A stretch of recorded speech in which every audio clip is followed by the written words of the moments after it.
ये इल्जाम राहुल गांधी ने गठबंधन तोड़ दिया, रुद्र प्रताप दुबे ठीक है, रहना चाहते तो हम आपको जबरदस्ती कब तक रोक सकते हैं, लेकिन अखिलेश यादव को या इस गठबंधन को नहीं दिया जा सकता। चलिए अच्छी बात है, आगे देखते हैं कि दो लड़कों की जोड़ी एक बार फिर से उत्तर प्रदेश में जो है नारा दिया गया था कितना हिट साबित होती है। रुद्र प्रताप दुबे, उत्तर प्रदेश की राजनीति चुनाव रिजल्ट आने के बाद बहन जी ने तोड़ा था। उत्तर प्रदेश की राजनीति को इस वक्त देख ले तो सभी पार्टियां जातीय समीकरण साधने की कोशिश कर रही हैं। बीजेपी चाहती है उसका पिछले 2 चुनाव का लोकसभा का रिकॉर्ड बरकरार रहे, वहीं एक तरफ दम समाजवादी पार्टी भर रही है। शिवपाल यादव ने भी बयान दे दिया है कि हम हर छोटे दल को भी साथ लेकर के चलेंगे, लेकिन 80 में से 80 लोकसभा सीटों पर जीत दर्ज कराएंगे। हर समझौते के लिए ऑपोजिशन तैयार है। क्या लग रहा है इस बार उत्तर प्रदेश में अगर हम बात करें 80 लोकसभा सीटों की? प्रिया जी, आज की घटना को लेकर, खासकर आपके इस डिबेट को लेकर 2 इसके मत निकलते हैं। एक तो राष्ट्रीय राजनीति को लेकर, राष्ट्रीय राजनीति में जिस तरीके से विपक्षी एकता की कोशिशें हो रही हैं वो उत्तर प्रदेश तक आते आते पूरी तरह हाँफ जाती है। उत्तर प्रदेश में विपक्ष का सबसे बड़ा दल कांग्रेस के साथ जाने को अभी तैयार नहीं दिखता। कांग्रेस उसके पीछे खड़े होने को तैयार नहीं दिख रही है। एक बड़े विपक्षी दल जिनकी मीडिया में भी अच्छी पकड़ है, राजभर साहब, उन्होंने अभी अपने पत्ते नहीं खोले हैं। बाकी चीजें स्पष्ट होती नहीं दिख रही हैं। तो उत्तर प्रदेश जो देश का सबसे बड़ा सूबा है वो विपक्षी एकता के अस्तित्व पे सबसे बड़ा सवालिया निशान लगा रहा है इस वक्त। दूसरा है राज्य स्तर पर। राज्य स्तर पर इस तरह की खबर भी आ जाना एक बड़ी चर्चा की वजह बन जाती है। आरएलडी लगातार ताकत के साथ समाजवादी पार्टी के साथ खड़ी थी। निकाय चुनावों में वो दोनों लोग अलग अलग लड़े। आपको याद होगा भारतीय जनता पार्टी ने एक इंटरनल सर्वे करवाया जिसमें उसने पाया कि राजभर जी के साथ जाने से फायदा है और जयंत जी के साथ जाने से उतना फायदा नहीं हो रहा। ये इंटरनल सर्वे में जयंत जी ही क्यों आए? बसपा के साथ गठबंधन, सपा के साथ गठबंधन या कांग्रेस के साथ गठबंधन को क्यों नहीं भाजपा ने माना? निश्चित तौर पे जयंत जी की तरफ से कुछ बातें हुई होंगी तभी इस तरह का सर्वे होता है। तो देखिए पूरी राजनीति की जो समझ आ रही है वो ये दिखा रही है खासकर उत्तर प्रदेश में इतने वक्त बहुत इंटरेस्टिंग चुनाव होने जा रहा है और विपक्षी एकता में जितनी ज्यादा समाजवादी पार्टी, जयंत चौधरी, अखिलेश यादव, हमने कभी भी चुनाव के बाद इन दोनों को वापस एक साथ एक मंच पे नहीं देखा है।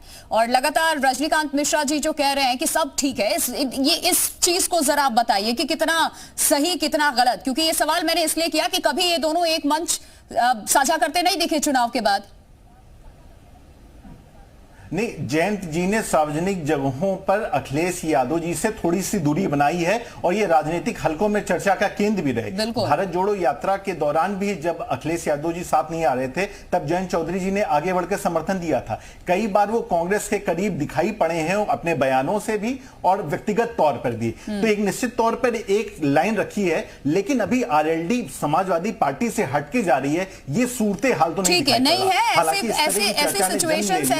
नहीं बनते नजर आए जिसकी वजह से सवाल पूछे जा रहे हैं। वापस जब मैं अभी फिलहाल ब्रेक के लिए यहाँ रुक रही हूँ, आरएलडी के प्रवक्ता का मैं रुख करूंगी जब वापस आऊंगी। एक छोटा सा ब्रेक ले रहे हैं, ब्रेक के बाद भी चर्चा जारी है। तमाम खास मेहमान हमारे साथ चर्चा में बने हुए हैं। ब्रेक के बाद एक बार फिर स्वागत आपका यूपी मांगे उत्तर में। तमाम खास मेहमान हमारे साथ बने हुए हैं, चर्चा को आगे बढ़ाते हैं। और सबसे पहले मैं रुख रजनीकांत जी आपका कर रही हूं क्योंकि आप ये दावा कर रहे हैं कि सब ठीक है, हर बार अखिलेश यादव और जयंत चौधरी एक साथ आते हैं और ऐसा कुछ नहीं है अभी तक चुनाव के बाद भी। लेकिन आपने जो बातें कही सर, देखिए अभी हाल में निकाय चुनाव भी हुए हैं, उसमें भी मेरठ की सीट को लेकर आपको याद होगा कि कैसे अखिलेश यादव ने बिना चर्चा किए ही खबरें सामने आई थी, जो कि सच भी था। अपना कैसे प्रत्याशी उतार दिया था। जयंत चौधरी से इस बारे में चर्चा भी नहीं की, जयंत चौधरी वहां किसी और को चाहते थे। इसके अलावा भी हमने देखा है जिस तरीके से कर्नाटक में भी सीएम के शपथ समारोह में भी अखिलेश यादव नजर आए, जयंत चौधरी वहां नहीं पहुंचे थे। और आपने जो एक्सक्यूज मुझे दिया, जो कहा कि अभी जयंत चौधरी यहां है नहीं, विदेश में है सर, सबसे बड़ी चीज है ये कि एक मैसेज आप लोग देश भर में देना चाहते हैं कि विपक्ष एकजुट है। इतिहास में पहली बार ऐसा हमें देखने को मिलेगा कि एक तरफ एनडीए बीजेपी है, वहीं दूसरी तरफ देश की तमाम पॉलिटिकल पार्टियां, जितनी भी बड़ी छोटी रीजनल जो भी पार्टियां हैं, वो सब एकजुट होकर के उनके मुखिया ये मैसेज देने की कोशिश कर रहे हैं कि लोकसभा चुनाव में इस बार बीजेपी को हम हराएंगे। वहां अगर जयंत चौधरी नहीं है तो सवाल खड़े नहीं होंगे क्या?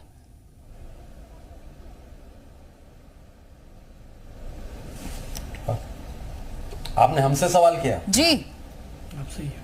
जी आपसे। देखिए, हम लोग पुरजोर तरीके से इस विपक्षी एकता को एकजुट करने में लगे हैं। जयंत चौधरी के न जाने से ये मतलब नहीं है कि हम उसके समर्थन में नहीं है। हमारा प्रतिनिधि जा रहा है, उनका परिपत्र जा रहा है, वो 23 तारीख को हमारे लोग वहां रहेंगे। जयंत चौधरी का कुछ प्रोग्राम पहले से बना हुआ है, वो अगर वो नहीं रहे तो इसका मतलब क्या पार्टी के सेकंड लाइन का नेता कहीं जाके उसकी प्रतिनिधित्व नहीं कर सकता? इसमें कौन सी गड़बड़ी है? इसको लेके आप कहेंगे कि नहीं हम उसमें नहीं भाग लेना चाहते। सभी दल विपक्षी एकता को कायम करना चाहते हैं और ये होगा भी। हाँ, ये है कि कुछ को सबको बड़ा दल दिखाना होगा, थोड़ा कांग्रेस को दिखाना होगा, थोड़ा अखिलेश जी को दिखाना होगा, थोड़े और लोगों को दिखाने होंगे और एकता बनेगी, इसमें कोई दो राय नहीं। लेकिन रह गई बात है कि आप ये कहना कि हमारा समाजवादी, अभी जैसे हमारे साथी ने अभी हमारे बगल में बैठे उन्होंने कहा कि हम निकाय चुनाव लड़ गए।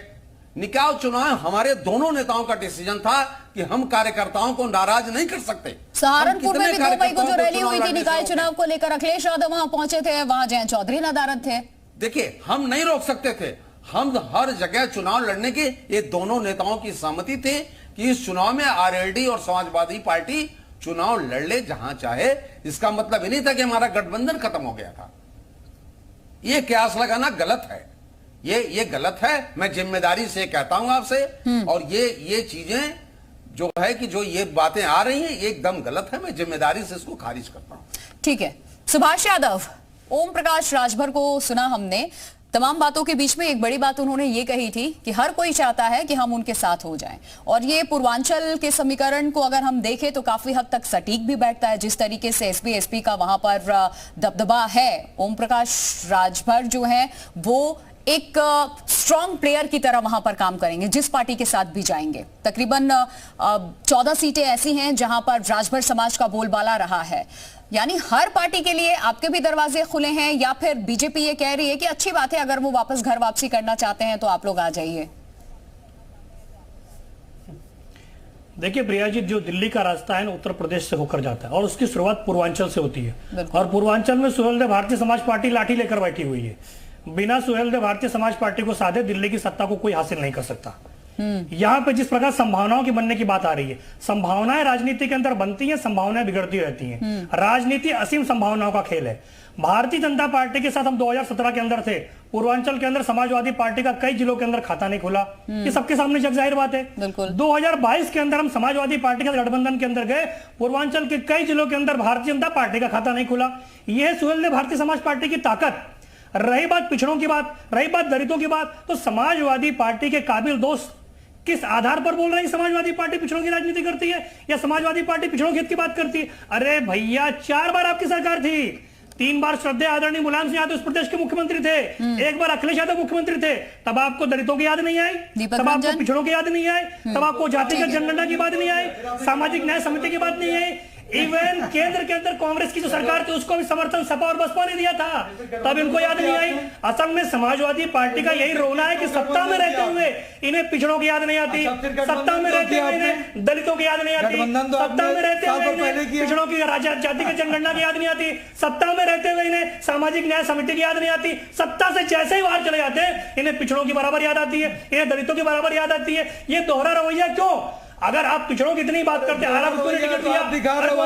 जनता को गुमराह करने का काम करो, एक विपक्षी एकता की बात करते हो, दूसरी तरफ जाके उनकी इसी बाड़ी का एक बात तो स्पष्ट हो गया दीपक रंजन और सुभाष यादव जी, एक चीज स्पष्ट कर दिया कि इस बार के लोकसभा चुनाव में ओपी राजभर पलटी फिर मारने वाले हैं। प्रिया जी, हम कहीं पलटी मारने वाले नहीं है। उत्तर प्रदेश की राजनीति के अंदर माननीय ओम प्रकाश राजभर जी की एक हस्ती बन चुकी है। आज सारी राजनीतिक पार्टियों को माननीय ओम प्रकाश राजभर जी की जरूरत है। बीजेपी समाजवादी पार्टी को स्वागत के लिए तैयार है। पार्टी को पता है, बयान तो सामने आ रहे हैं ना कि अगर वो आना चाहते हैं तो आ जाए, अच्छी बात होगी। ये तो आपने करके दिखाया है 2022 के विधानसभा चुनाव में। ये भारतीय जनता पार्टी हो गई या समाजवादी पार्टी हो गई, हमें उससे सरोकार नहीं है। सुहेलदेव भारतीय समाज पार्टी जमीनी स्तर पे काम कर रही है। हम तो विपक्षी एकता की बात कर रहे हैं ना, जिस प्रकार दीपक जी ने बोला कि कहां विपक्षी एकता, हमारा नेता तो बार बार बोलते हैं, आप इन सब लोगों को एक मंच पर क्यों नहीं लेके आते? अखिलेश जी चले जाएंगे पश्चिम बंगाल चले जाएंगे, ममता बनर्जी। प्रिया जी मुझे बताइए कि ममता बनर्जी उत्तर प्रदेश में कितने वोट दिलाएंगे? तेलंगाना चले जाएंगे केसीआर के पास, तेलंगाना के मुख्यमंत्री केसीआर उत्तर प्रदेश के अंदर कितने वोट दिलाएंगे? इस सवाल का जवाब दें। विपक्षी एकता तभी पॉसिबल होगी जब राष्ट्रीय पार्टी का दर्जा हासिल करने वाली कांग्रेस